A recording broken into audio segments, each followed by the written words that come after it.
Hey, quiet down, quiet down. No, come on, I know you want to hear it. Now, where should I start?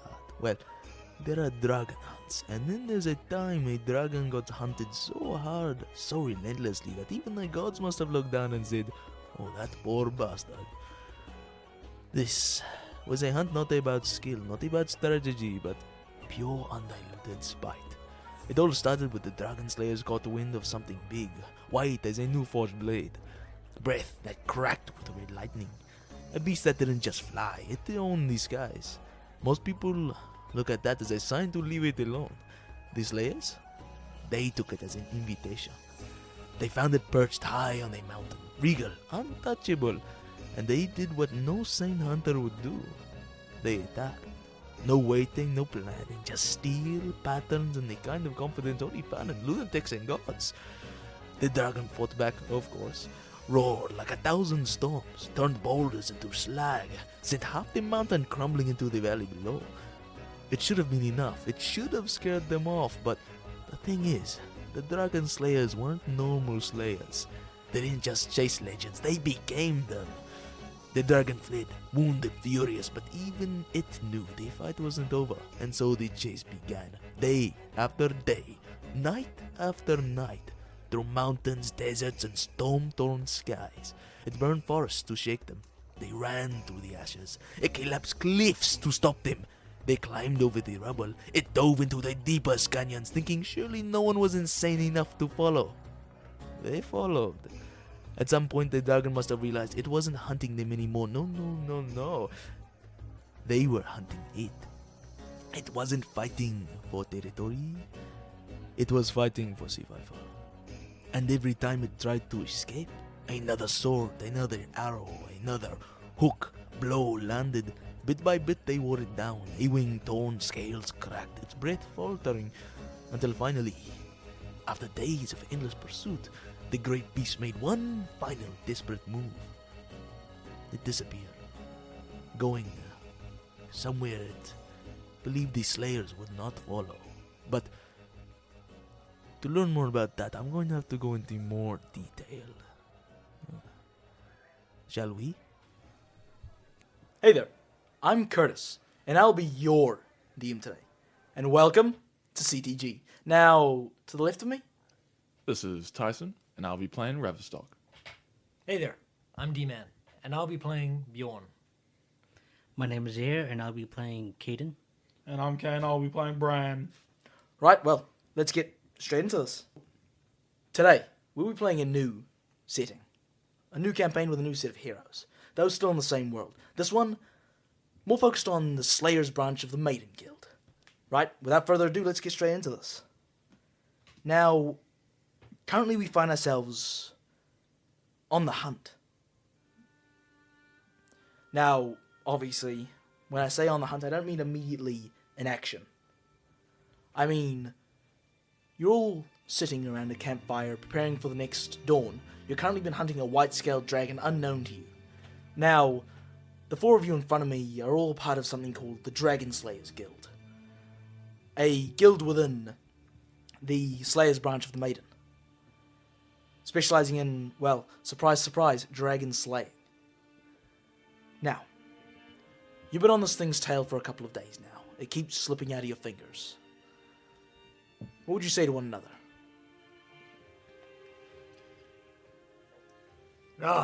This darn beast. It keeps getting away from us. Well, Bjorn, but I don't know about you, but this isn't my first rodeo. Should be a routine hunt, if anything. Yes, but we've been on and off this thing for a wee while now. The hardest part about this creature is it's barely known, though. I know if our ancestors had done even half as much, surely we'd be able to find a little bit more.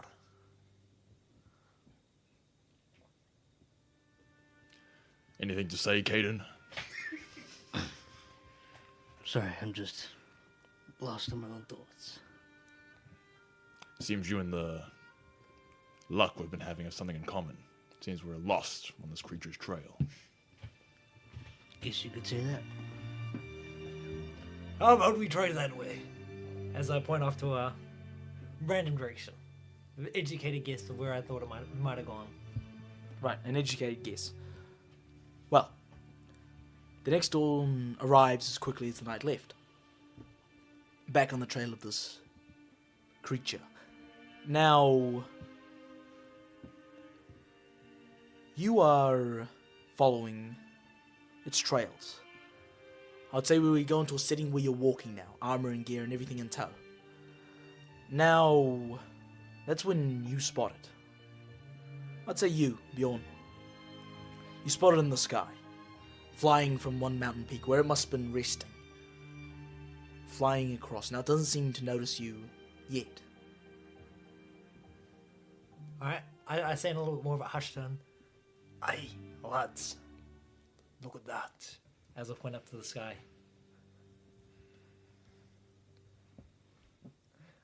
That be the wee creature we be hunting right now.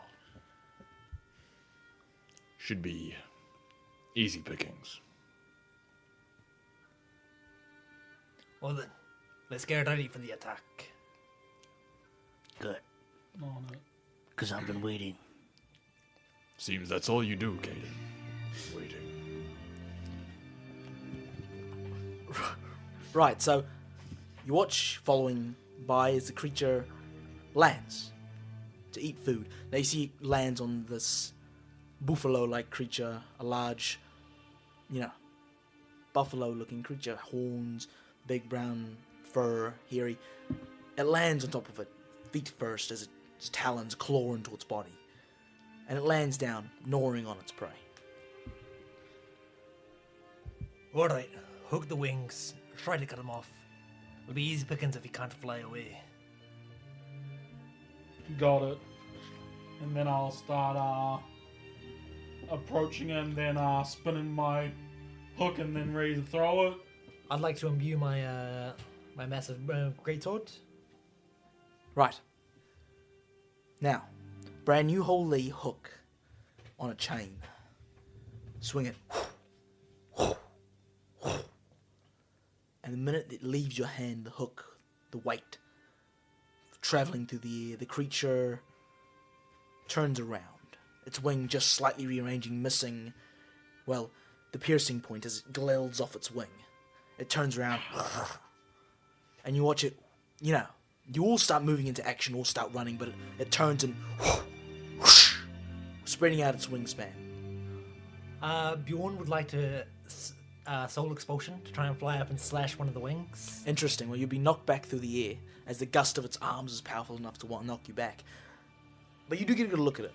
Now, it has these prismatic white scales with this almost electrical current running underneath them in between. Now, its horns are more akin to antlers in a way. And it's very jagged in some of its areas with more these electrical bolt-like features. Now, you've not seen a creature like this, well, too often or before. It's large too, and it's more powerful than others that you've encountered. Additionally, it seems to attack just innocent creatures, not predators, not prey, just anything. Nonetheless, it's something that needs to be dealt with, or researched at least. But you watch it take flight into the air, and starts going another direction. As I get knocked down, obviously, I imagine I land harshly, shoulder first. Ah, shite! Follow that dragon! On it. Now, you all go running, I imagine, following its direction. And blades front, you're all moving here and there, moving as quickly as your bodies can possibly take you. Until you hear, well, someone speak. Some random traveler. You didn't notice him at first, but I'm not saying you're passing through forestry, you're passing through the grasslands, so it's not like, it's hard to see you running past, but you're stopped by a traveler of some sort of kind, yelling something at you as you're continuing to run. You didn't notice him at first, he must have just come over the horizon or past a bush, but His voice is clear. He yells out to the group of you. Can we catch what he's saying, or...? That require you to stop. I'd like to stop. Ooh. I would like to stop. There's the team. You can do whatever you want. Yeah, Bjorn's going to continue the pursuit. Same here. Yeah, I'll stop with Kaiden. Right. You hear the person yelling. They seem to be in armor, a blade, and they're traveling with some sort of caravan. He waves his hand into the air, but he looks slightly distressed. And he starts running over. Right. What is he? Oh. Hey, do you know where you're going? Trying to get us that beast. You sure Yeah, you're but right? that beast is flying into the Emerald Crown. Slayers, I imagine. That Yes. we are. We are akin. I'm a Slayer as well. You can see he does appear to be one. He's not lying. The area that you're trying to pass into is the Emerald Crown. The border strikes here. Now, what you know of this Emerald Crown place he speaks of is it's a territory rich in Leos. That also means it's very... how do I say this? Prone to creating strong creatures. Very dangerous and needs guild authorization to even enter. The average hunter shouldn't be coming into here. Now, luckily for you, you're not the average hunter. But you still need guild authorization. Now, that will stop you in your, well, paths. That alone, that fact alone. How will you stop the others? So, what if it's going to the Emerald Crown? The what? The Emerald Crown. So, we'll just lay it before it gets there. Before it gets there, it's already in there. Ah, fuck. How far away would you say they are from us by now? Not that far, 15 feet. Oh, 15 feet. They're in my hunting ground. I'd say that I'll be able to shelter them, wouldn't I? Within 15 feet? Shout, yep. I imagine Bjorn! Or whoever else is, I mentioned I'd turn around for a split second. Yep. Now, the two of you. To me. As I extend my arm and gesture towards them. are you an idiot? There are dragons right there. We can catch them. You heard me, Bjorn. Alright, and I'm assuming I've still got eyes on the dragon as it still flies. Yep. Yeah, I'll gesture for Ken, what's your character's name? Brann. Yeah, I'll gesture for Brann to stop and I'm gonna do one of those emergency stops. Yep. Skating a bit forward. and obviously as I'm an 8 foot giant, I'm gonna walk up to sorry. Well, Bjorn, Ravistock, it is. Again, your teammate. It seems as though in the heat of the moment, we'd forgotten that we were encroaching on the territory of the Emerald Crown. Duh, is this the border? Seems so. At least that's what this traveler I gestured towards him. I'm not sure of his name. I look back at him as I take a step back in silence. Grab my cleaver and as I stab it in the ground going, shite! I'll get him next time. As I doubt we could have caught it. Anyway. we were right on his tail. We could have caught him easily. Maybe so. But there is always next time. Well, I suppose we better go back and get authorization. Right. I imagine you do so. Yeah. Well, the group of you starts returning to, well, the guild house. Guild home. Now, I would say it's quite close by, or it's easy for you to find. Now, let me describe what this kind of looks like. It's... how do I want to say this? The guild house, it's its own location. It isn't part of a town or a village. It's its own offset location. Now, you can see it's covered in a lot of, well, it's very urban,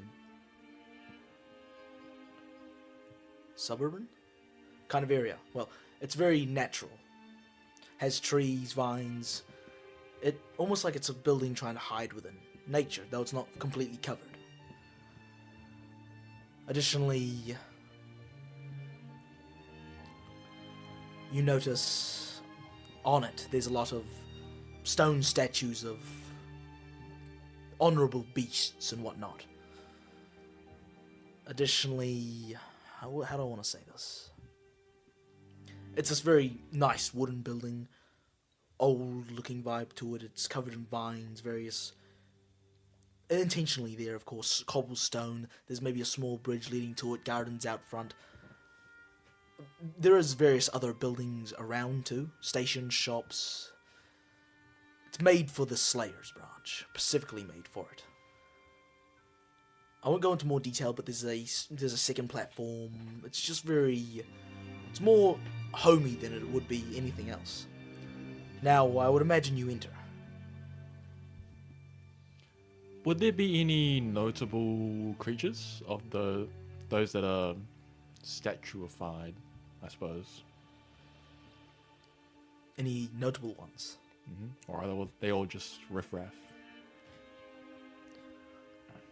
There is something called a Night Razor. A large, well,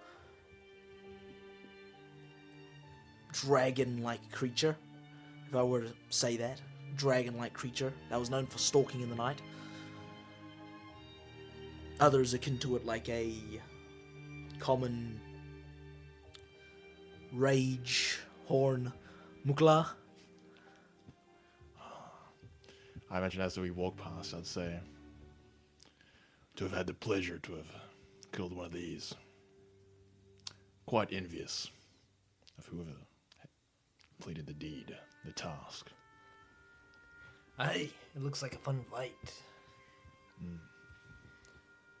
Now, upon entering the guild house, you're greeted by this grand hall-like area, but to call it a grand hall would be maybe an overstatement. It's a circular space that seems to grow naturally from these giant root-like design. The walls are lined with massive pillars formed from the inspiration of what looks to be trees. And the floor looks to be this soft, moss-like marble. Nonetheless, you can see various, how do I say this, counters and tills where guild officials reside, various lounging, these tavern-like areas, lodging as well. You know, routes to get to the back to get to some sort of shops and more butcheries, those kind of things. Additionally, no Slayers Branch Guild House is not a Slayers Branch Guild House without trophies. You can see massive beaks, dragons, wings, talons, blades. It's quite a memorial place. Nonetheless, what would you be doing in here? Good to be home, right, lads? I'd rather be out in the field. Let's find the supervisor quick. Right. As that is what we'll be doing. Now, you skim past the library-like arrangements, the forge fires, nonetheless, and you make it to more of the guild areas. Now, you immediately move upstairs to some sort of office up top, where the guild master of the Dragon Slayers reside. A quick knock on the door, I would imagine, lets you in. Yeah. Bah, what can I do for you, Bjorn, Brann, Kaiden, Ravistock? We're looking for clearance into the Emerald Crown. Clearance to the Emerald Crown? We're hunting the white-scaled dragon. And we're hard on his heel. I am to take it the dragon has entered the Emerald Crown. I wouldn't be asking for permission otherwise. I see. Well, that certainly complicates things. You watch as he stands from his chair and points at some sort of mappage and others on the back of his wall. Dragon sightings pinned. Notes. The whole lot. Usually, if a dragon were to, he points at it, enter the Emerald Crown, we leave it be. Though, I don't think we can let this one go. I have information that might be of use. Oh? Go on. Well, before it entered, we managed to get a good look at it, and, well, wouldn't you know it, it's a lightning dragon. It doesn't have horns so much as more antlers. Almost as a way to conduct electricity. I see. Yes, I would imagine so. I've seen some of the drawings, the sightings. We tried taking it down, but it dodged at the last second.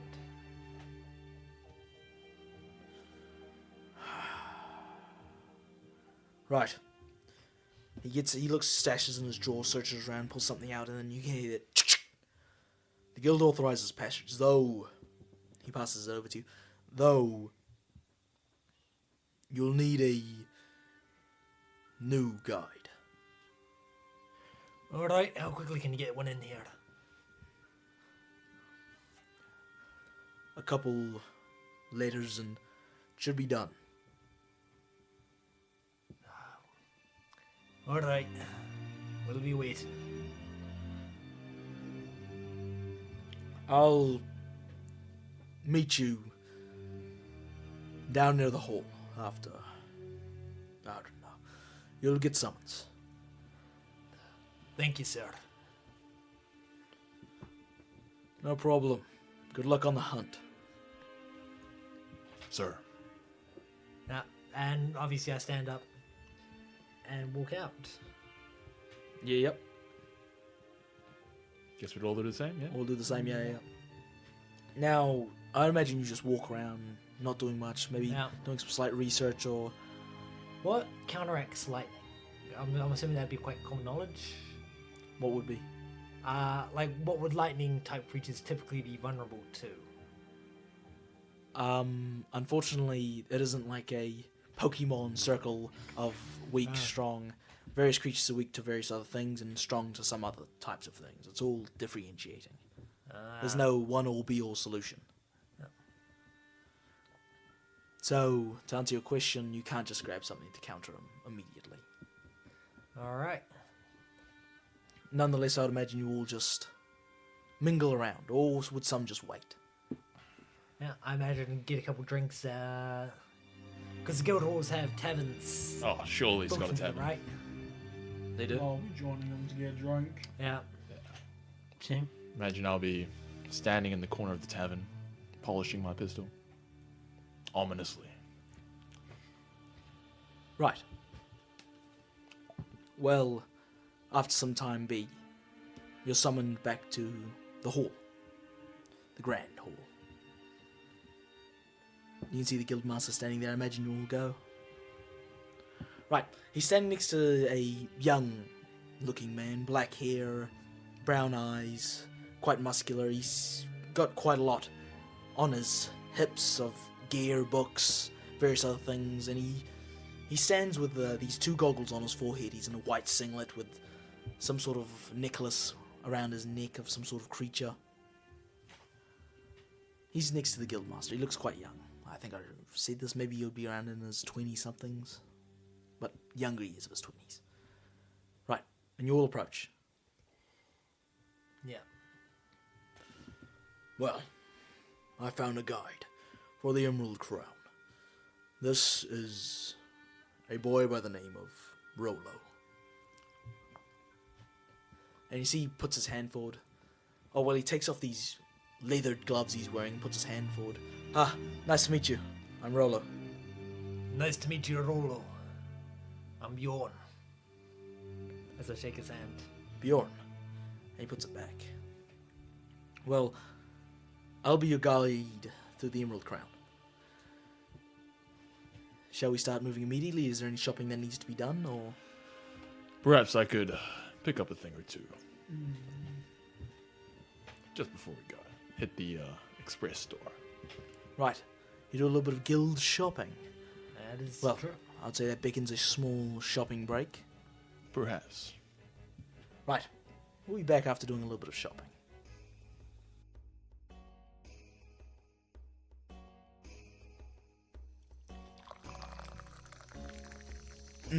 So what did the Dragon Slayers do next? You ask a fair question. After all, you chase a lightning-spewing sky god across half the world. You'd think the next step is something grand. Something legendary. But here's the thing. Doesn't matter how famous you are, how tough, how utterly unkillable you think you are. At some point, even the best of the best have to stop in and go for a shop. So that's what they did next.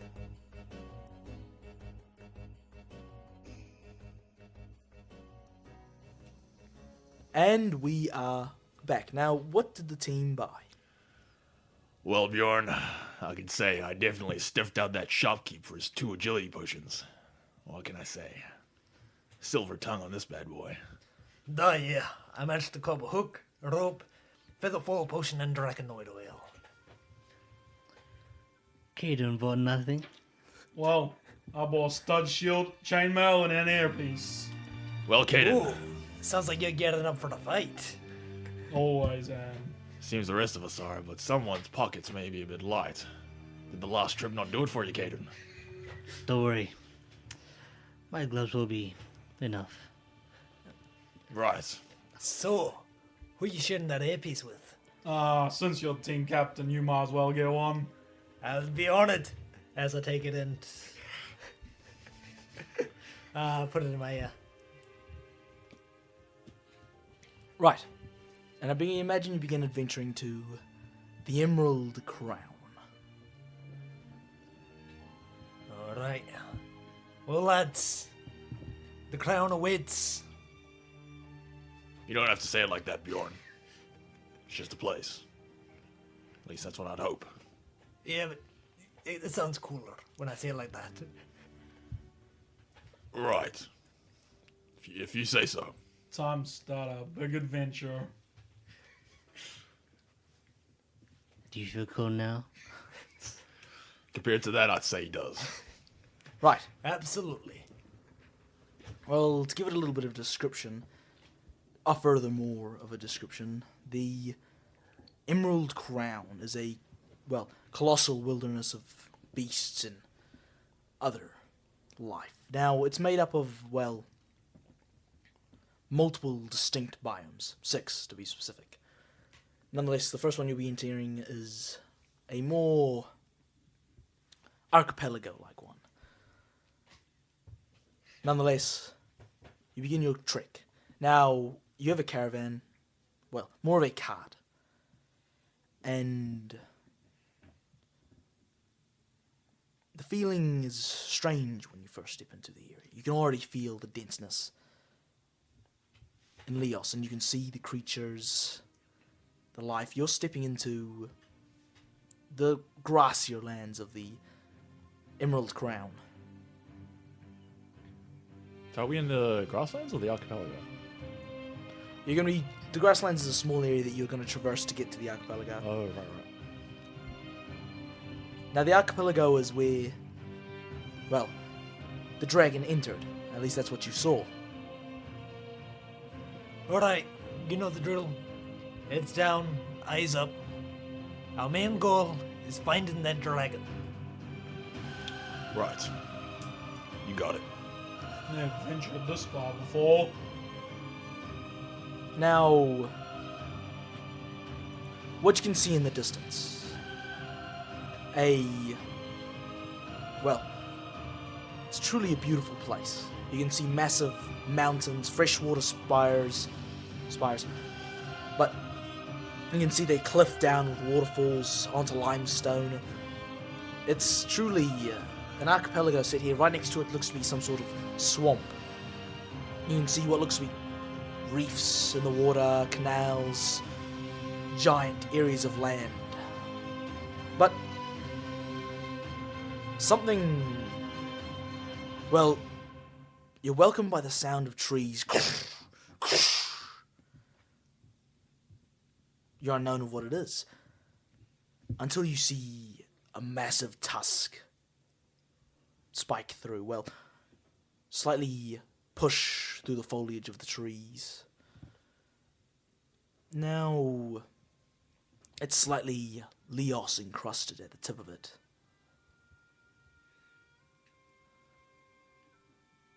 This is a standard creature you swear you've seen before. Well, this is a tusk shatter colossus. A large mammoth-like creature. Usually quite docile, not very evil at all, but you watch it come out of the foliage. Eyes bloodshot. No, something different. You hear a voice spark up. Rolos. Hey, you guys seeing that? Yeah, I see it all right. I Yeah. say we want to stay out of their way. Would you say, sorry, of character, would you say these creatures are particularly well hunted? Almost like for their meat or tusks or something of that sort? You could say well hunted, but they're not that dangerous of a creature, to say the least. So would you say if we were to take out this creature Tyson. and gain some of its materials, we could do so? You could. Seems as though this creature could serve a valuable asset to my light pockets at the moment.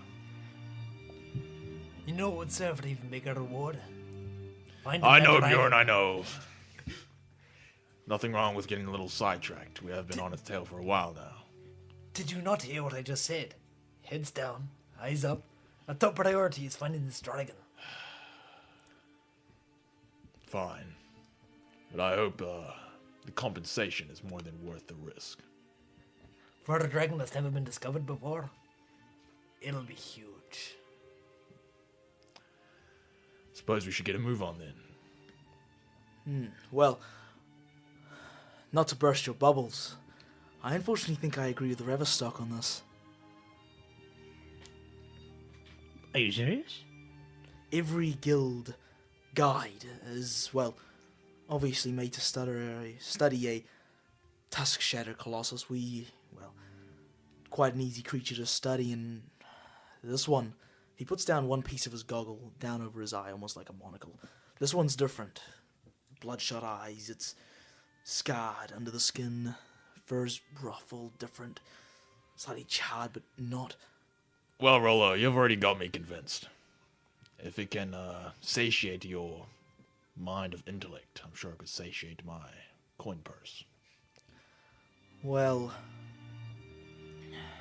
if you keep your eyes peeled, that isn't just red berry on the edge of its tusk. Well, that would be the blood of another creature. For a creature that's a herbivore, that's quite strange. Well, shouldn't be. And, to say the least, I doubt that's the one of a predator.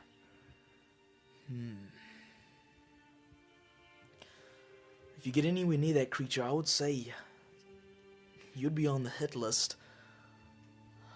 That serves as a problem. Something's wrong with it, though I'd need a closer look to be able to tell. A much closer look.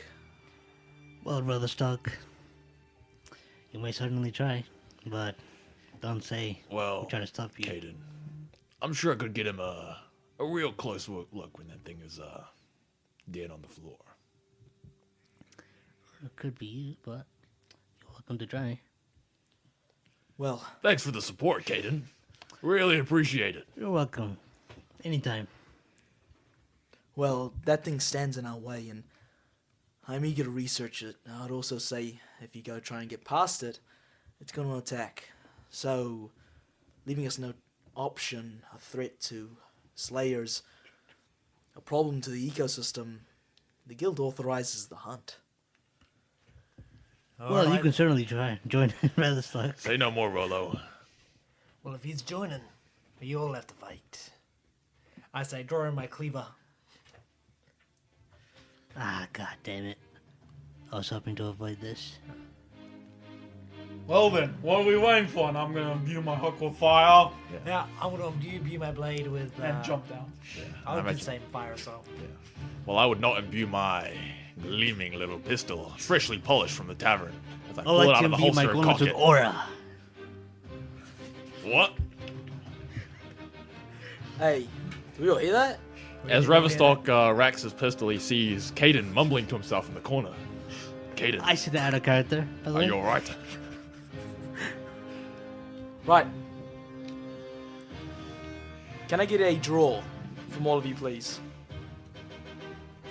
Now, the Tusk Shadow Colossus is a massive creature, to say the least. Muscular body, similar to that of a mammoth, with thick, shaggy fur covering its, well, body. No, something's different. It has clawed feet, this one. And its face is more unmistakably close to that of a, well, snouted, trunked warthog. With two large, sharp tusks coming out of its, well, mouth.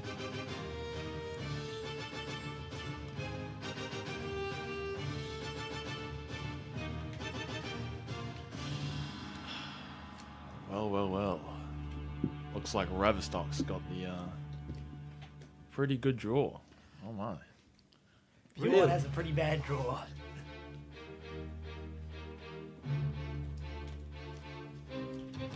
Is everyone finished drawing? Yeah. All done. Right. The creature stands about 30 feet in front of you. Just leaving what looks to be the nearby jungle. Well, the beginnings of it. Smaller, light trees that could insinuate the areas to approach.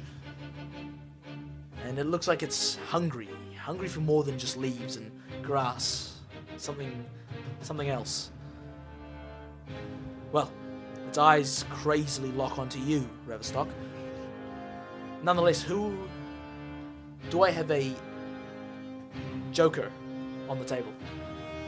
No. Nope. Right, do I have any aces of diamonds? Ace of hearts here, baby. I have an ace of hearts. Right, who has the higher agility, please? 5 mod. You go first. Ravistock. Well, you foul beast. Looks. How far away would you say he is from me? 30 feet. Somebody's in my hunting ground. Do a cheeky little roll for my lucky number, which is an 8. Like to draw my pistol and take a cheeky little shot towards the right between the You two may eyes. absolutely do so. Ooh, seems Ravistock is just warming up here. Does a 15 hit? It absolutely does. Now, I must ask, just to double check, are you trying to shoot a tusk or I'm the shooting eye of the straight creature? in between the two eyes. If it has 2 eyes, does it? Sure, between the two eyes. Not a leg or a, Not a leg. well, other body part? Is there a reason why I may want to, just given my prior knowledge of this creature? Well, apart from the tusks, the eyes and all the legs of the creature is, well, the best places to hit to cancel out its ability to charge. Oh. Well, I'd like to aim for its foremost leg. You may absolutely do so. I would like to hit that.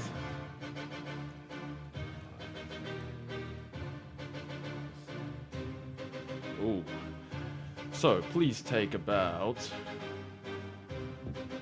Oh, damn. Please take 18 damage and you're inflicted with bleed. Yep. Is that it? I would like to move behind the party. I like to move out of range. Interesting. Right. All right, so Bjorn. I would like to line up as a Zaahir the Beast and shout, "Come at me, you hulking beast!" As I behemoth charge towards him, as I want to try and like slide between the legs and cut off the other or try and go over the foremost leg. Yeah, other leg that Tyson didn't go for. Really? Yeah. You know, it's not often a good tactic to try and go for the undamaged thing. Stack up damage on one singular body part is much more tactically impactful than, well, diversing it through the body. If you're trying to cancel out an ability of its. Yeah, no, I will actually go for the damaged leg. Of course, that would make a lot more sense. Make a DC 16 strength save throw. Yep. That is a fail. Alright. We're into the big leagues now. Alright.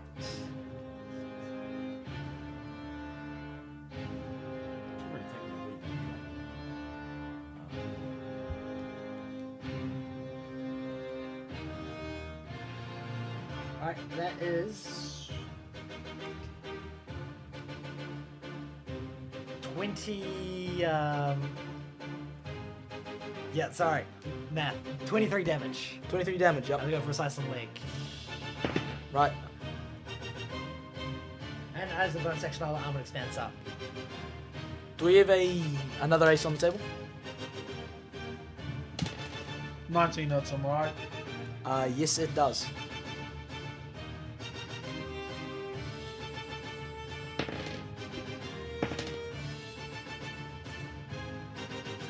Uh, 17 damage. And then I'll extra attack him. I am also probably going for the same leg as Lord Animal. Interesting, of course. Oh wait, that was a crit, never mind, sorry. Yeah, I rolled 19 before. Yep. So, and then I rolled another crit on the 19. Yep. Alright.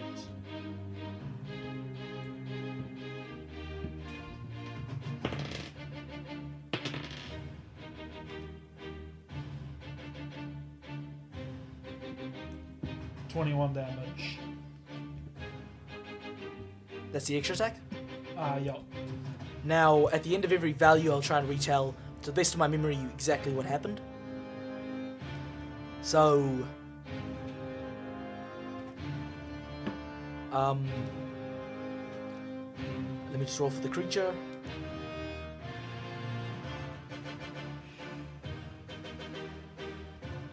Now,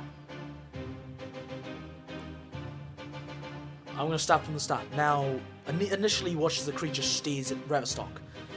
Gnarled, angry for no reason. A usually docile creature. It seems as though I've drawn the attention of this foul beast. Come right at me, won't you? Well, after saying quite a godly quip, you watch as he almost spins the blade out of its holster and takes a bleeding shot at its, I'm going to say, right leg. Now, with that piercing through, running down almost the exact same time, blade in hand, you watch as the great Bjorn goes to slide between its legs as his blade cuts across its leg. Now, as his blade goes to cut across, a hook sweeps across the battlefield, swiftly just dodging out of Bjorn's way as it slashes across the leg. Now, as his weapon is reeling back to him, you watch as the creature, looks forward, shakes its head before starting to run forward. Now, Bjorn, luckily, this does not affect you as you're underneath it, but to the creature standing in a line, well, to the Brann, Kaiden, and Ravistock, the creature is going to start running towards you.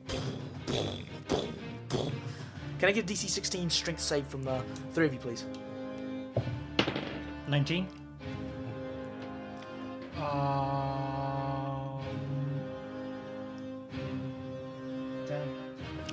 Ravistock effortlessly passes the check. Right. This is strength, not athletics, right? Ooh. I'd say it's athletics, sure. Okay, then 18. No. Okay. Can you all take 20 points of damage for me, please, and none of you are knocked prone. Now, you watch it run forward. Now, most of you either duck between its legs or bop out of the way. Kayn, you almost have to deflect the tusk off of you just by an inch so you don't get crushed, but most of you reasonably are unharmed by this. Now, it stands around your area as it encircles for an amount before sweeping its tusks across. Can I get a agility save from the three of you, please, now? Oh, certainly. As it turns around and goes to sweep across with its How much was that? tusk. No, how much? DC 15. Is that with modifiers? Your agility modifier. Yeah, your Agility. It seems as though Ravistock had a lapse in physical ability. Same as Brann. Is that 16? You got a 16? Yeah. Right. Now, as you deflected it, you turn around and see what the creature's doing, and as you turn, Brann, immediately you notice your hook is delving into your chest as you get knocked backwards and to your feet, actually, proning you. Additionally, with you, Ravistock, you turn around, preparing your gun, almost going to cock it, and you notice immediately a tusk is ramming into your hip or abdominal area. You also go sprawling to your side onto the ground.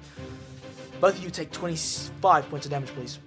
Both of that being bludgeoning.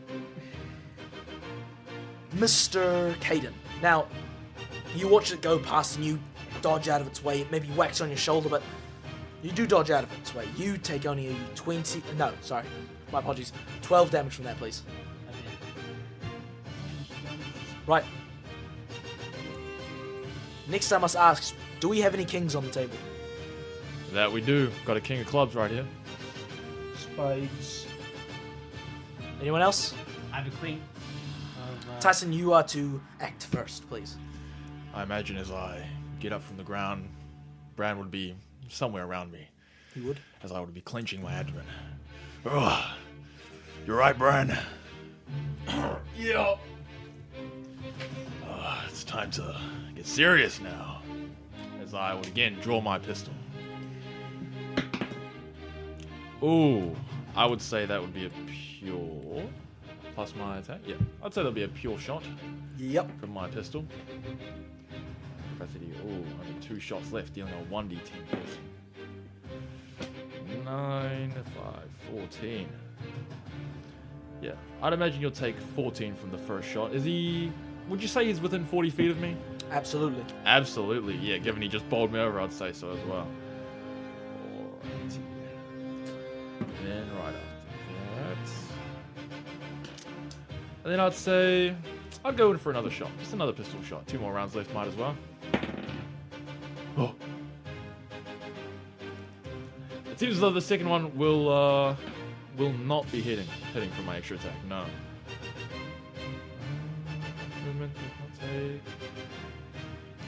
Yeah. It seems as though that is all that Ravistock will be doing right now. How much damage was that? I believe that was 16 damage. 16. I believe. Now, I must ask Ravistock, how much damage does your bleed do? From my initial attack, it was 18-ish. 18. My first attack. Oh no. What was my first attack? 18. Your first attack was 18, yes. 18. So it will be base damage for the number of attack cards equals to the proficiency bonus.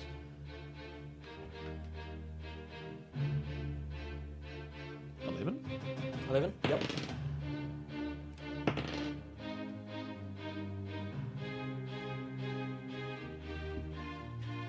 No. Now, Kayn, Yeah. can you take 27 points of damage from me as he stomps you? Now, using your movement, you stand up, but the creature is right on top of you. Please, what do you do? Well, first I rolled an attack already, dealing 25 damage. Yep. And then I need to just calculate my health and take another attack.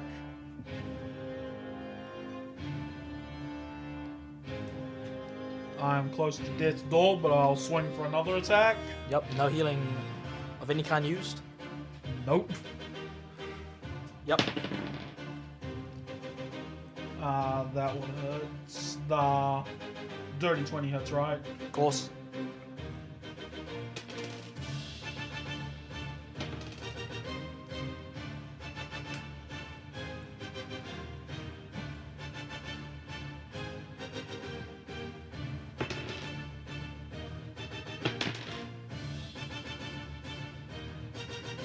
That'll be an 18 as 18 damage as well.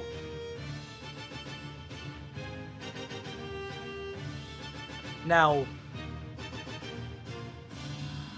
as it turned its tusks, I'll replay what happened. And then kind of Leos cloak as a free action. Yes, you may. Thank you. Right, well, its tusks turn over, and as it does, immediately it finds its leg finding 2 bullets from Ravistock, unloading his weapon. Now, the creature, after taking 2 bullets to the foot, it winds the same foot that's been damaged up and goes to stomp it downwards, landing directly on the leg of Brann. Now, Brann, whelping in pain, he rolls over, standing as he unleashes his hook and slashes it into the creature's leg, this tusk-shattered colossus, ripping it out before briefly disappearing. Now, its leg comes to put pressure back onto the ground, and as it does, it almost falls over.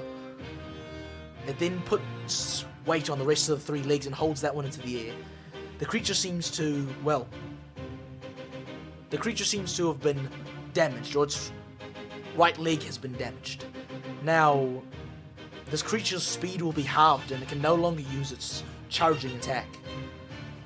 Do we have any queens? Yep. Queen of diamonds? Yep. Do you also have Queen Diamonds? Queen of clubs. Can I try to blind it and go for the eyes? Blind it. You may certainly, but I'm sure this puts you out of your invisibility. Yes, it will. Yeah, that hurts. Oh, great.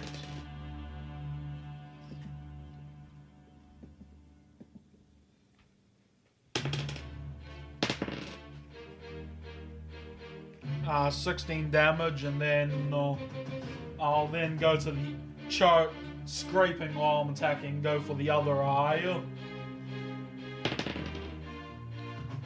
With 19. Great.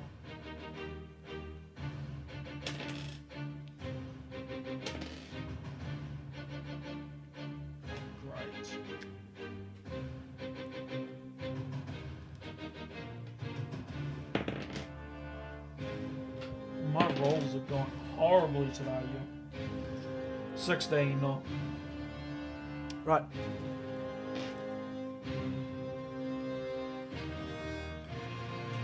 Tyson, Ravistock. you don't have a card, or neither does Bjorn, it's just you? Next card to Jack. It's just you, Zaahir? Right, Kaiden, can you please go? Don't worry, this is me. Kaiden, it seems you dropped your knuckle dusters, Kaiden. Don't worry.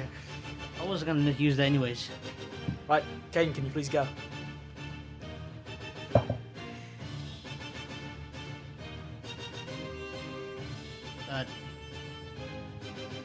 21 hits. How much hits? 21? Yep. Alright.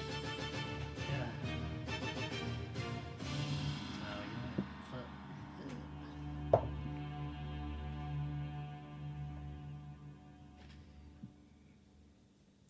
That's 7 damage for the first one. For the first attack, and unarmed strike to one of the legs. I'm gonna do my second attack. You sure to one of the legs? You wouldn't like to target its eye? Didn't Kayn already do that? Yeah, but it needs multiple damage impacting it before it is truly affected and debuffs the creature. Okay, then I'll probably go for the Either other breaking or severing the part. eye. Okay, then I'll probably go for the other eye for the first attack. The second was it? Does 18 hit natural? 18? Yes, 18 hits. Okay. Going for another unarmed strike. And that is 12 damage on the same place. Right. Now, Kayn, you, after entering your invisibility, immediately take it off. And you swing your hook, giving you invisible for long enough to swing your hook around and give it a maximum momentum as you go and throw it at its eyes. Now, its eyes aren't as big as a octopi colossus-like eye. So he watches the hook, scrapes across, but it closes its eyelash before he can do anything. Now, as it does this, so you watch as Kaiden puts one leg on one of its tusks and jumps up to about eye level before going for a strike between, or at its other eye. This slightly having succession.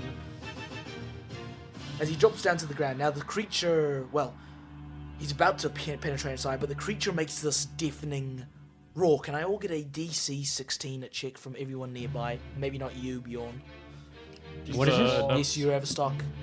DC 16 endurance. Ooh. Nat 20, yo.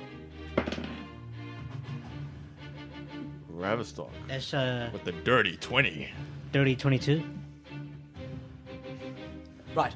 Well, you watch as the creature makes this massive, well, roar into the air. What would usually be deafening, actually, rather doesn't affect any of the party here.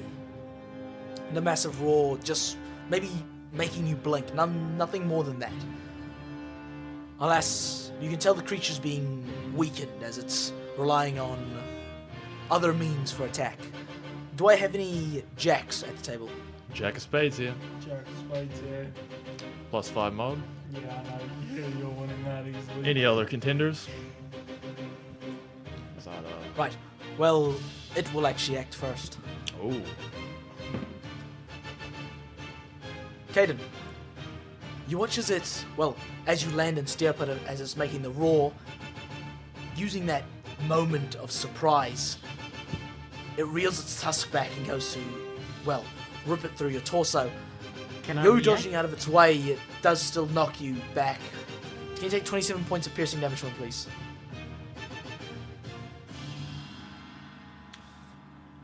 Mr. Ravistock, as you watch it knocking into Kaiden's body, its tusks, leaving it completely open, what will you do?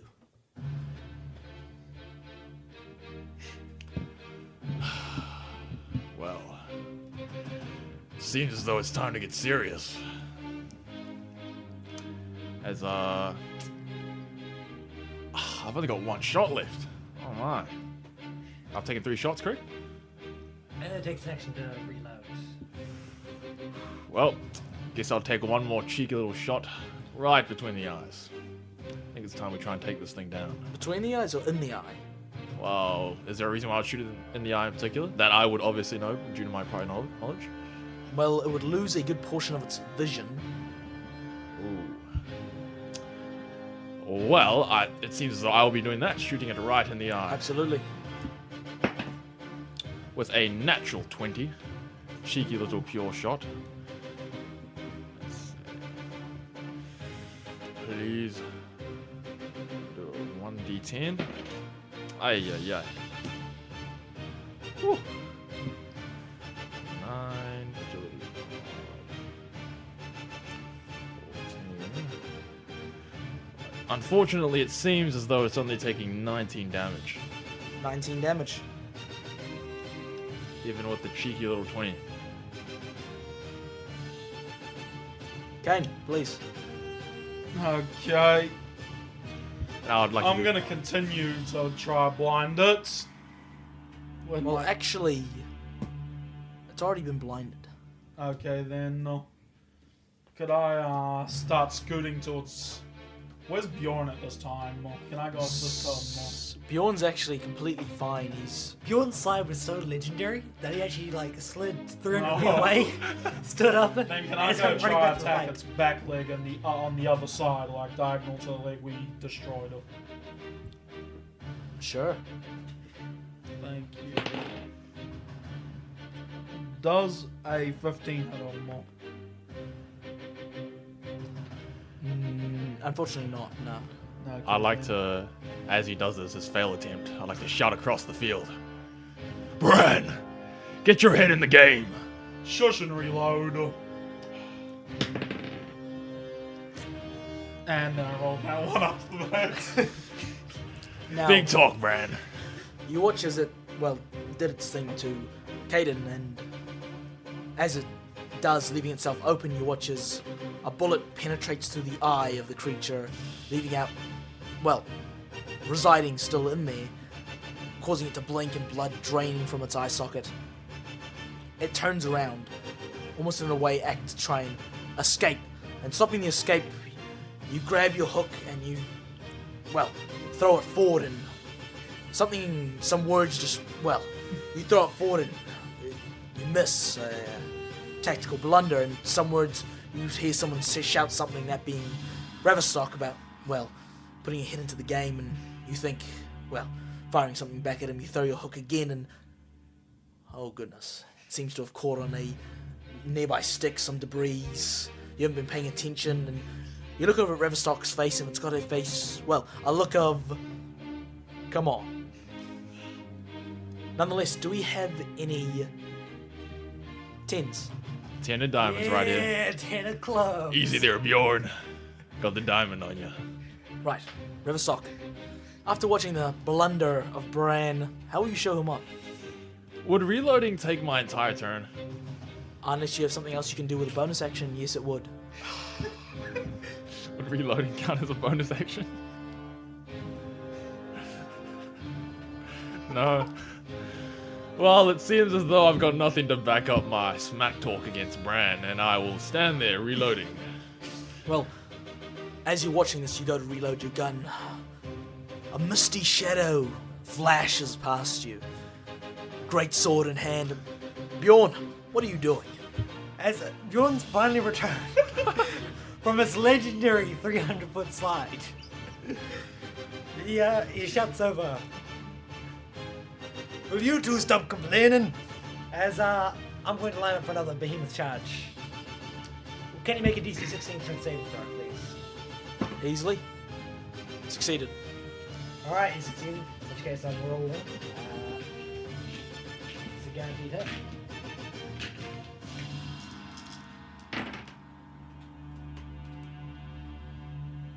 That would be 13 damage. And as I kind of come back over, this time I'm just going for a slash in the body. Slash with the body. Now, Bjorn, I'm just going to say you do something different. Now, this creature begins to leave as it's trying to run away in its, weakness. Now, Bjorn, you watch as you run forward, your blade in hand like a misty shadow, yelling something to the, bystanders watching. Now, instead of going for a behemoth charge, I'd say you raise your left arm forward, shooting out this grappling extension, this grappling hook from your wrist, given by the Slayers Guild, and you watch it catch tail on the shaggy fur. Now, this pulls you forward and you leap into the air, and dawn your blade forward like that. How do you want to do this, Bjorn? As Bjorn comes to the air, he's going to shout. Well, he's going to say, "Where do you think you're going?"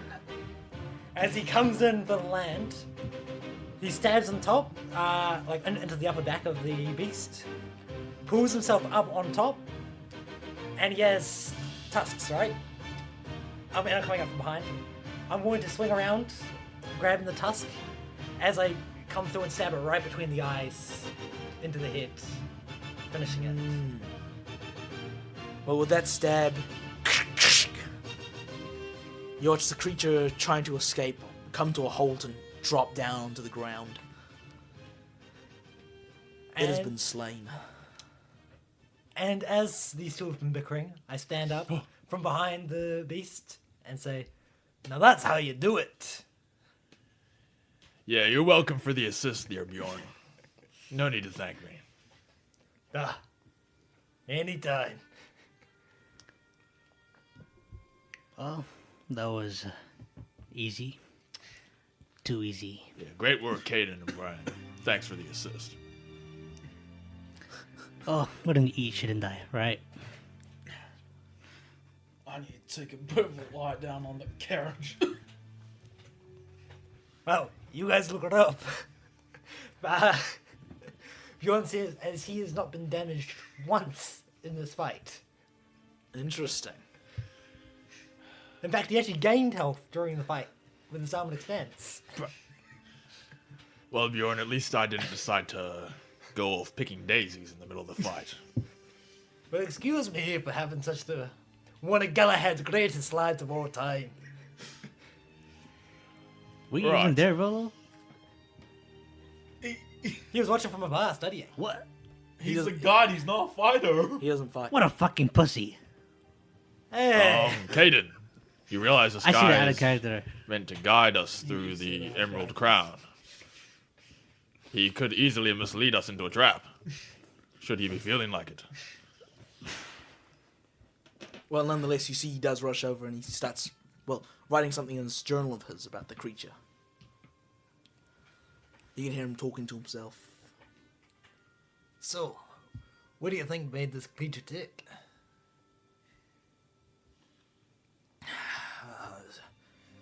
Many things. Well, venom, poisons, could be from the Emerald Crown, but I need to study it further. It'll have to be brought back to the, well, guild. You're not telling us we'll be turning around just as we came in, did you? That's true. We can't do that. I'll call for someone to retrieve it. Sorry to interrupt you there, Rollo, but just wanted to ask what the commission would be on such a beast. The commission? Well, usually quite low for hunting such a beast. Unfortunately, there'd be nothing coming your way for this one.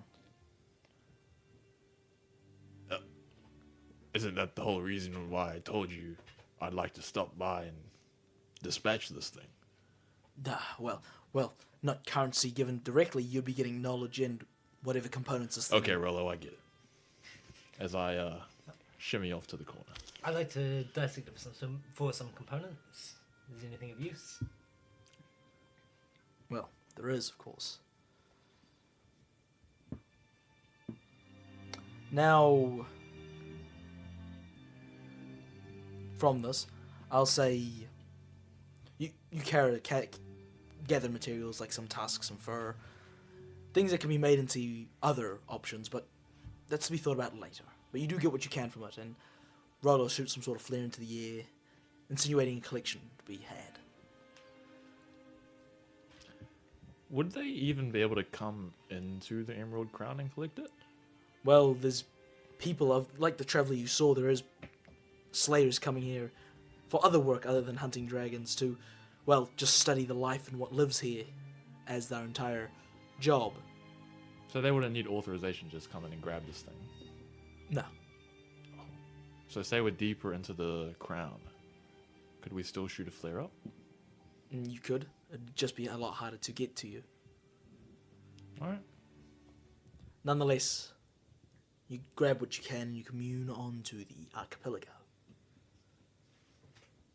Now, like I say, the archipelago is full of water islands. Beautiful, beautiful place. Now, well, communing there, I would say you asked a few questions. Something along the lines of, so, this creature that you're hunting, white-scaled dragon, what do you know of it? Not much. It's a lightning dragon, I can say that for sure. It's got, instead of horns, it's more antlers. Its scales are jagged and sharp. And it's got a massive wingspan. It's truly quite the beauty. Beauty. You've got a strange sense of that, Bjorn. Oh my.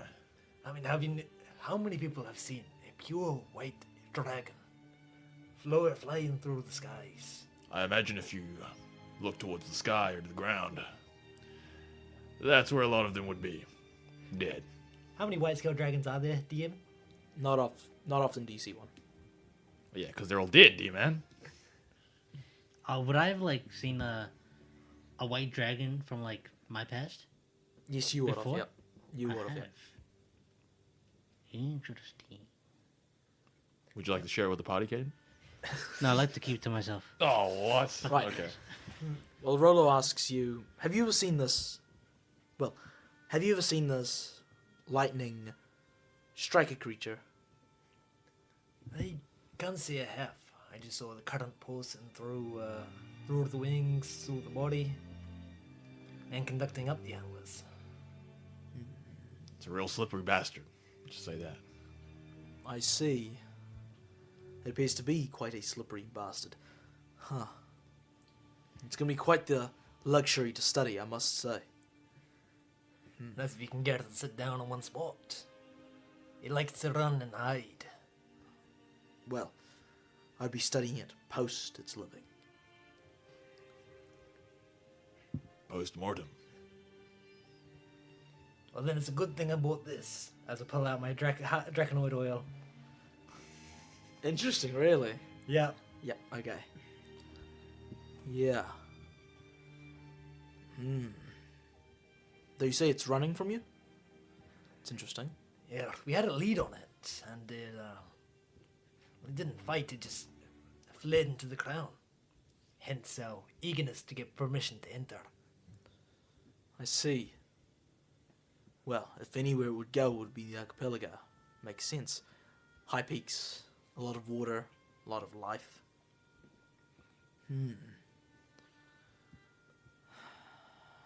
Anything more, any other trail you saw it go? Not that I can remember. I wish I could help you more. Oh, you wouldn't be helping me. What? I'd say we'd be helping ourselves as well. Well, I mean, given the ferocity of this mission, it would be... Well then, I say we continue forth. We need to find this dragon, and we don't have long to wait. How much I do agree with you, Bjorn. We're not just walking through open grassland. This is the Emerald Crown. The Emerald Archipelago. I'm an archipelago or crown, what difference does it make? We just keep our heads low, stay hidden, and we'll make it through in no time. Well, in a scenario where we're usually well prepared and hunting, we stand as the unprepared prey in this scenario. I'm very much prepared. I bought 2 agility potions for this. I think I'm ready. Well then, how far through into the crown are we? Just at the beginning, just entering the archipelago. Yeah. Would it be wise to make a pathway of sorts, a safe way through, if in any case we need to return? Would there not be pre-established roads already in the Vale? Absolutely not. So Oh, we not would at be all. We would be making the first roads. Wow. Okay. And so I'm thinking like basically establishing like a safe network so that we can bring supplies in if needed, quickly get out. If it does end up being a back and forth mission. Yeah. Well, how great of an idea that is, Bjorn, it would be rather useless. Because every venture through the Emerald Crown is more luck-based than it is any skill. And what makes you say that? Well, slayers of the highest rank aren't scared of this place because of how friendly it is. We've had the most casualties here of people trying to do, well, the sole purpose of what you're thinking. Additionally, they weren't hunting a white dragon. You didn't see us out there, did you, Rollo? We absolutely wiped the floor with that thing. You're not actually saying that, right? Yes. You're actually saying that? Yes. I will just before you say that, that is quite a common creature. That is commonly slain. I'd assume I'd know that prior to this? Yes, prior to that comment. Prior to that No, comment. well, perhaps not. Perhaps not. So, if we're underprepared, and we can't bring in more supplies, how do you propose that we survive within this crown? Well, I would say the best way to do so, and you watch as he looks around the area, would be utilizing what we gather in the endemic life. So in other words, we start hunting. Isn't that Exactly. what we're doing right now? Alright, how long did that fight take? Just asking you as a DM. Not too long. Alright, so it's still like middle of the day, not quite. Still middle of the day. Oh.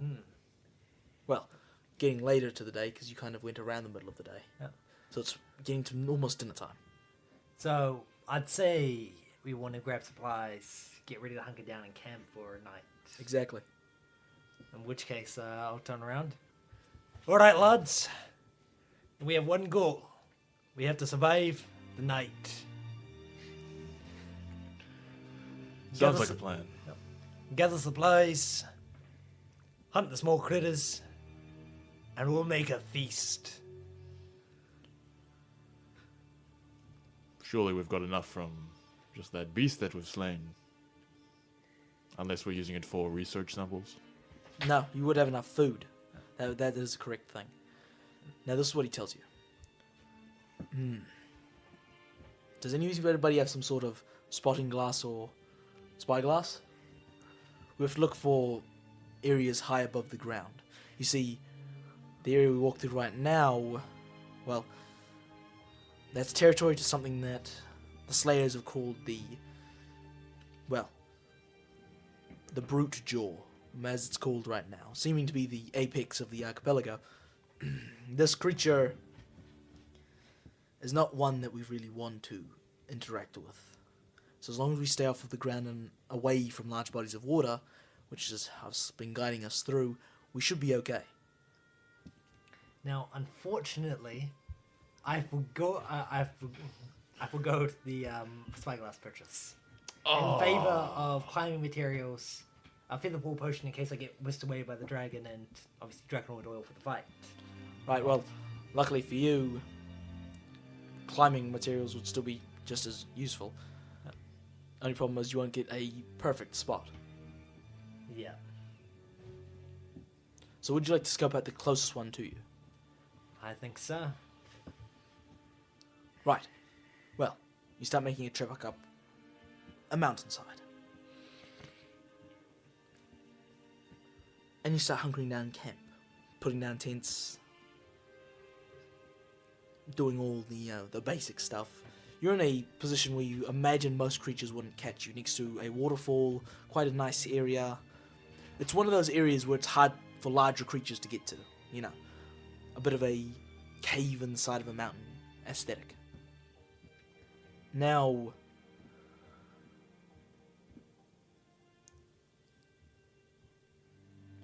though you're guided by this guide, you're additionally guided by something called I'm going to deem it the name of a Pluber.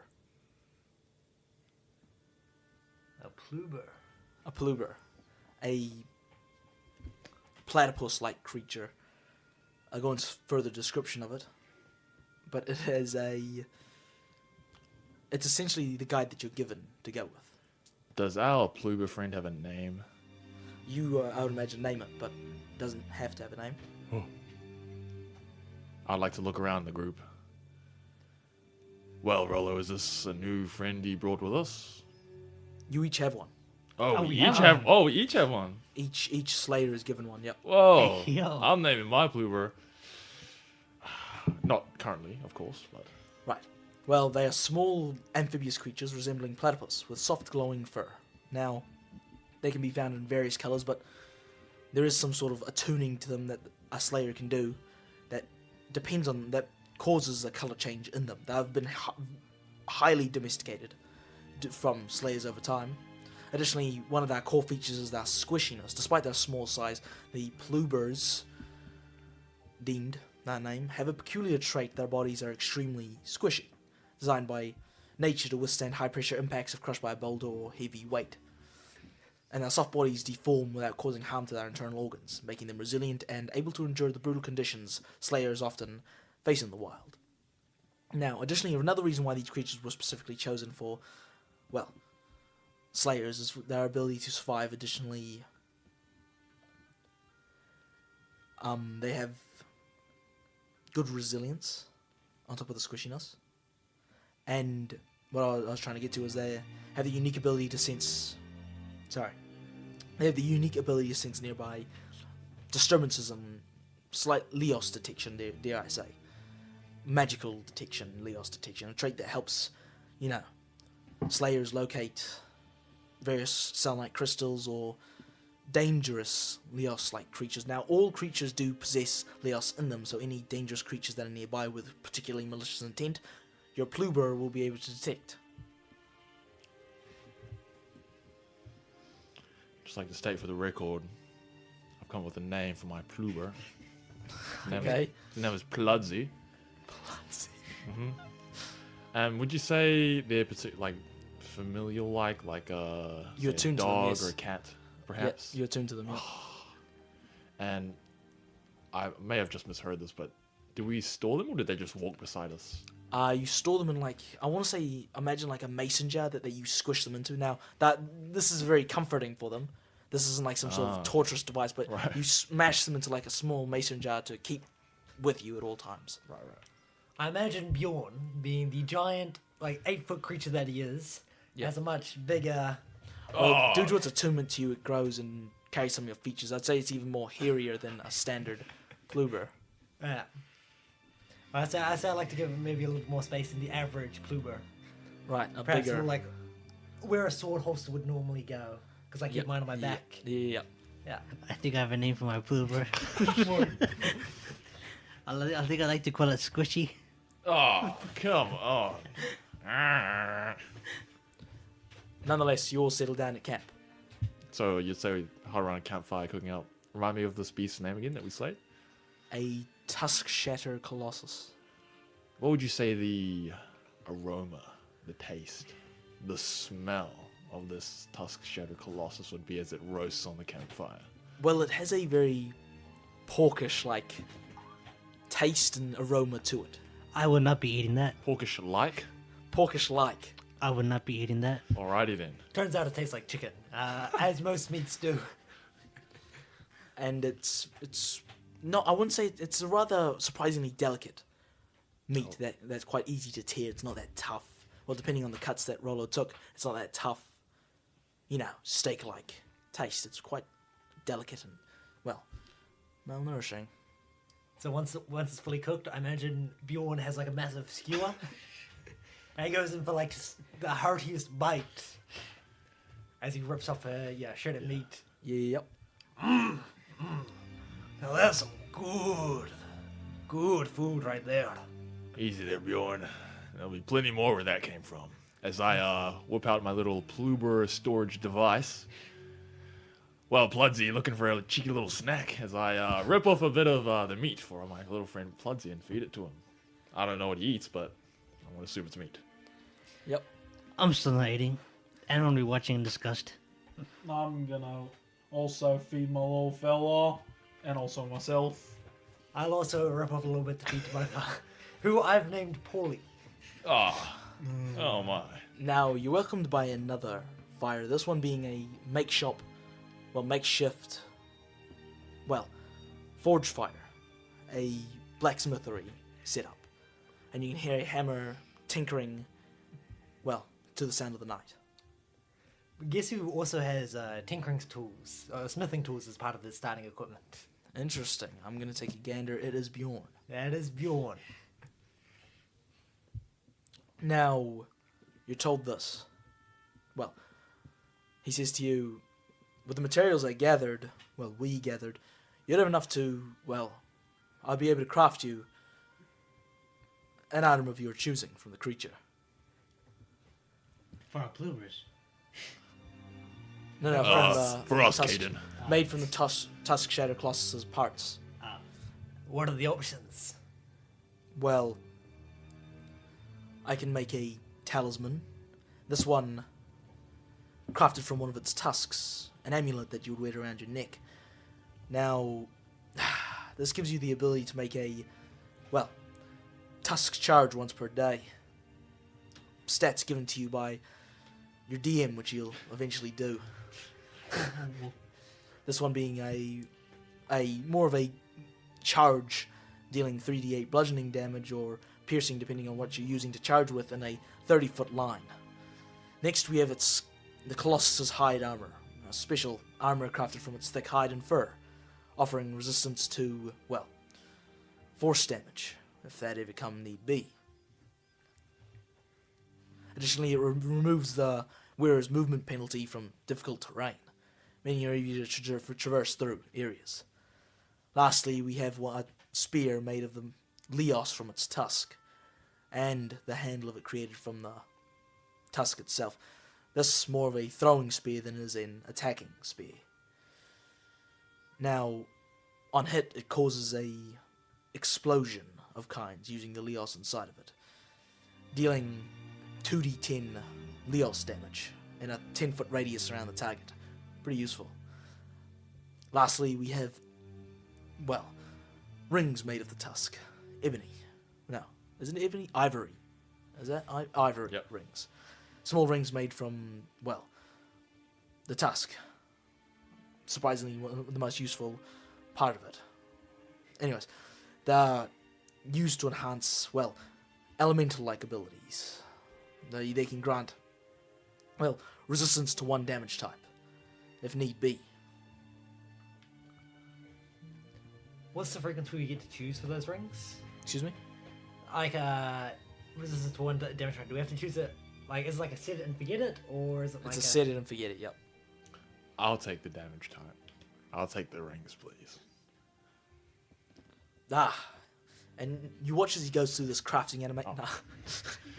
Well, Rolo, I'll take a set of those tusk ivory rings. An ivory ring coming right Can up. we all, for example, take the same item, or... Oh, absolutely. But you can't take multiple items. Now, you watch as he crafts this ring, crafting off pieces of ivory and shifting it, and makes it just big enough to fit around your, well, middle finger. Great work, Rolo. No problem. Now, before I gift it over, you watch as he almost has like a small... what are they called? It's like a tattoo gun, but it more makes marks into something. Yeah. I can't remember what they're called. Like an inscribing gun or something. So I can't remember. Oh, But a scribe? No, it's like a tattoo gun that makes marks into like metals and plastics and just for you to write stuff into it. Nonetheless, you watch as he goes to, well, write some of the stuff on it and imbue it with some sort of small gems around the sides of it. But he asks first, well, Bludgeoning. That's not elements. Ah, elemental damage. Has to be done. I'll take fire then. fire? No, wait. Pause. Sorry, Rolo. I know it's a bit confusing. I'm just pondering menacingly. You have to watch out. Roller works extremely fast. What was the damage type of the dragon again? Lightning. I'll take a lightning resistance ring, please, Rolo. Lightning Make it resistance snappy. coming right up. And you watch an almost unbelievable time he, well, imbues these, well, puts these little gems around the band of the ring and puts markings into it as well. He hands it off to you. Now, you have a ring giving you resistance to lightning. You can add that in your inventory. Question about the charge. Do you get to add your damage modifier to it, or is it just 3d8 flat out? 3d8 flat out.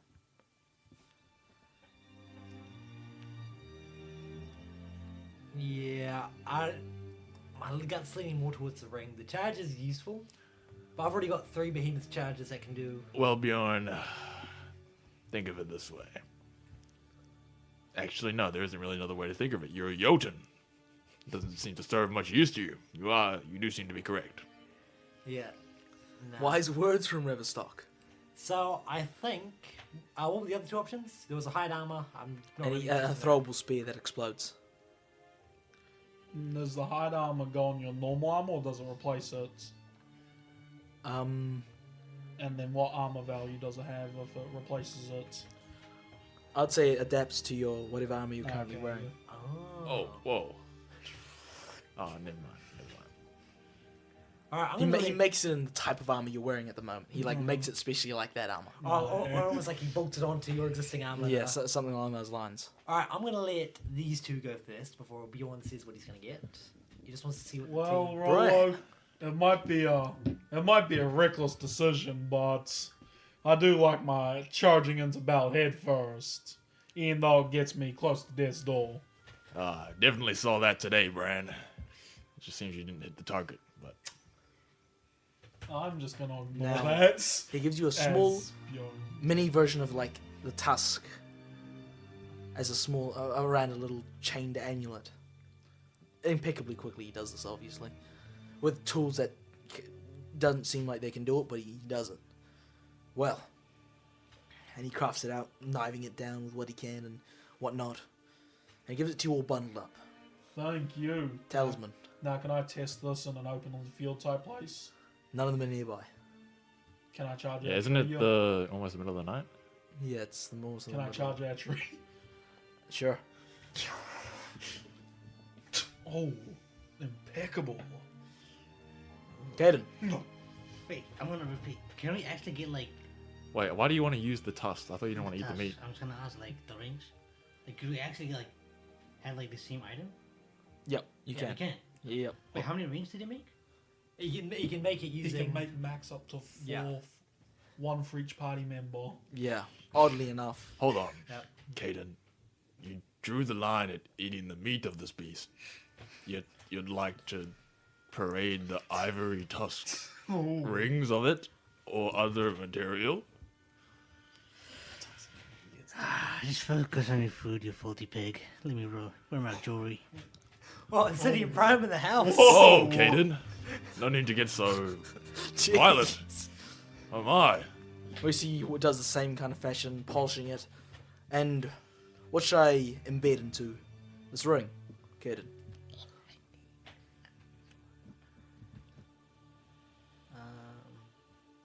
Wouldn't happen to be lightning, would it?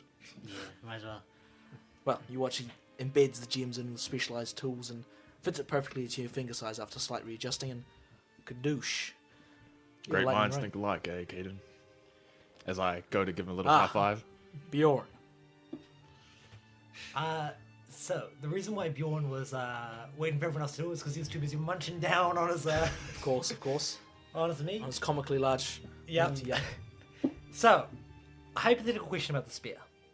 Yep. Is it an action or a bonus action to use? It's a free action, It's a free action. but it's used. No, Oh, it's a one and done use. Yep, it's one and done. In which case, 3 rings. I'm thinking about the hide armor. Doesn't have any AC benefits.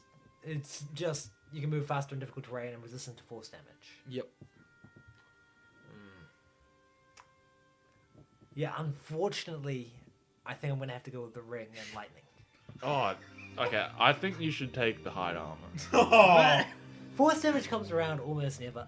You say that now, but why would the DM offer up force damage resistance for absolutely no reason? Yeah. It seems as though your And next difficult encounter. terrain. I mean, we're about to climb a mountain to fight. Yeah, if I knew it wasn't gonna replace my armor, I probably would have went with the hide one. But Yeah. You know what? Just so it's different from the ring, I will go the hide armor, made from the fur rather than the tusk. Interesting. seems there was a shortage of ivory. Yeah, they ran out of tusk. I was too busy eating my piece of meat from the beast. Well, you watch as he dons this, armor onto your body. Yeah, measuring tape out and scales it across. And now you're in this hide armor. Well, I think I look pretty snazzy. What do you lads think? sure. Snazzy. This is as Bjorn does a flex. As As Bjorn does that, I would like to cover Pludsy's eyes. Oh, Look away, no sweet way. child. Well, I'd say you look more like a Viking. What's a Viking? Ah, My ancestors would be proud. I'm sure they would, Bjorn. I'd like to ask Rolo a quick question. Absolutely. Rolo, after having seen your exploits, tell me, how much are they paying you to be here?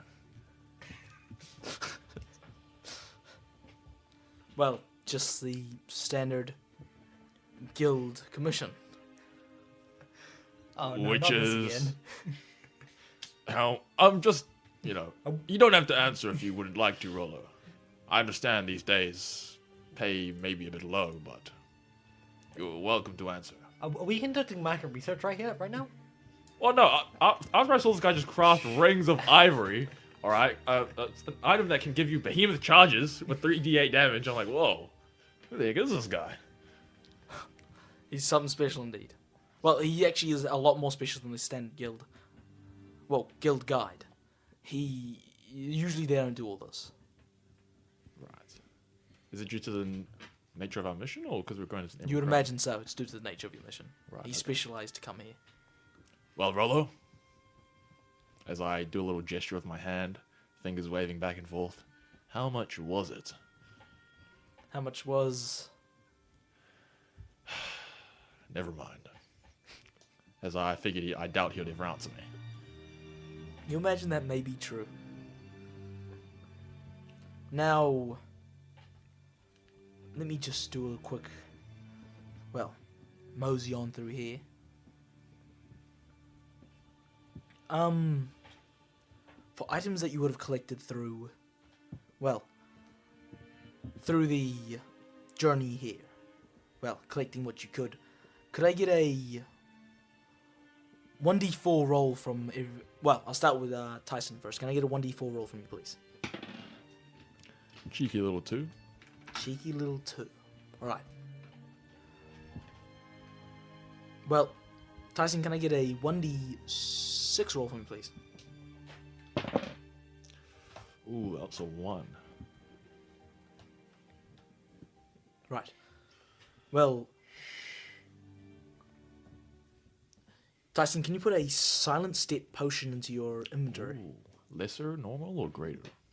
Just Just a silent... Oh, it's just a silent step potion? Oh. Yep. Now this was made out of some echoing reed and silk fur pelt that you found on your journey here. Demon, can I get the 1d4 from you, please? Now this...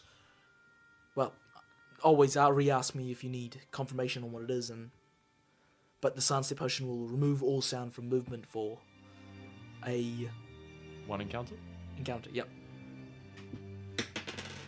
Bjorn got a 1. Bjorn, can you roll for me, please? A 1d6, please. 4. Interesting. Well, Bjorn? You got a greater healing potion. That's so useful. Because I would totally drink that without getting sick. Made from some mossy turtle bark, some brambleberry, and a lily pad. All crushed into a greater healing potion. Kaiden, 1d4, please. That's a 3. It's a 3. Can I get a 1d6, please?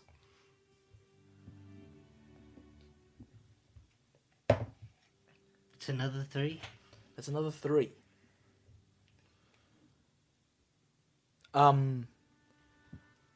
You got something called a aqua reflex draught. Just put that in your inventory. Made out of a wisp fish scale and aqua bloom petals. Now this will grant you advantage on agility saves for an encounter. Kayn. Brann, please. 4. 4. Kayn, can you roll a 1d6 for me, please, as well? 6. 6. Kayn, you got... Oh, goodness me. You got a stonehide tonic made from a boulder toad wart and jungle chitin. This grants resistance to bludgeoning damage for an encounter. Now, with what you've collected in tow and ready for the next hunt, I would imagine you will go to sleep. That is correct. I would put Pludzy back into his little jar. Sleep tight, my friend. I'm gonna let him sleep. My one sleep next to me. I'm gonna put my one on night duty, you know? Whoa. Just in case there's any dangers around. Working him hard there, Kaiden. I am. For mine, I leave the top open so he can sleep in there next to me. He gets full freedom. Really? So he crams himself up? Okay. Yeah, he can choose. Well, before the next dawn rises, D-Man, can you finish us off? Well, with the first fight over, out the Slayers into the Emerald Crown. What will they find? Where is this dragon? And how will this play out? Find out next time on CTG, and I'll see TGU next week.